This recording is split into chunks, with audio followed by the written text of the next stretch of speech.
Ticket न मिलिबारु जीवन हारिदेले वरिष्ठ सांसद। टिकेट न मिलिबार लज्जा को सही पारिले नहीं। तांको स्थान रे अन्य जनकु मिलिथिला लोकसभा पई टिकेट। बहुत भाबिथिले तांकु टिकेट मिलिबो बोली, सेथिपाई आरंभ करि देइथिले प्रचार। घर घर बुली कहिथिले मु लोकसभा आसन रे छिड़ा हेबाकु जाउछि, मते चतुर्थ थर पई पुणी थरे विजय कराइबे। किंतु सबकिछि एपट सेपट होई गला।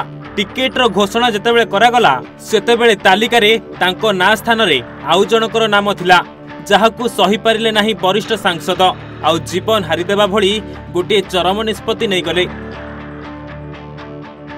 हाँ आज्ञा, लोकसभा पई टिकेट न मिलिबारु जने सांसद जीवन हारि दैछंती। लोक लज्जा को सही पारि नाहंती, कहा आगरे मुह देखाई पारिबे नाही भाबी एमिति किछि निष्पत्ति नै जाइछंती एई सांसद जनक, जहा पर एबे निर्वाचनी माहौल रे शोकाकुल परिवेश सृष्टि होइछि। ए सही सांसद जे चरम निष्पत्ति नैछंती। सांसदंकर नाम हेउछि ए गणेश मूर्ति। एमडीएमके रो सांसद हेउछंती ए गणेश मूर्ति। तमिलनाडुर ए रोड सांसद 3 थर सांसद रूप में निर्वाचित होइछंती। सूचना मुताबिक एमडीएमके तार टिकेट घोषणा करिबा परे सेथिरे ए गणेश मूर्तिंकर ना नथिला, जहा परे टिकेट न मिलिबारु नील द्रव्य पी देइथिले। आउ सकाळु सकाळु तांकर मृत्यु होई जाइछि। मृत्यु बेलकु तांको 76 वर्ष होइतिला।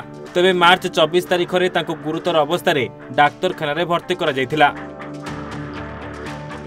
पुलिस रो कहिबा मुताबिक 2019 रे ए गणेश मूर्ति लोकसभा आसन पाई निर्वाचित होइतिले। प्राथमिक चिकित्सा परे तांको आईसीयू रो वेंटिलेटर रे रखा जाइथिला। तबे गुरुवार सकाळ 5:05 रे तांकर मृत्यु होइछि। शेष समय रे तांको पाखरे तमिलनाडु रो वरिष्ठ नेता माने उपस्थित रहिथिले। Bureau report, Odisha Bhaskar.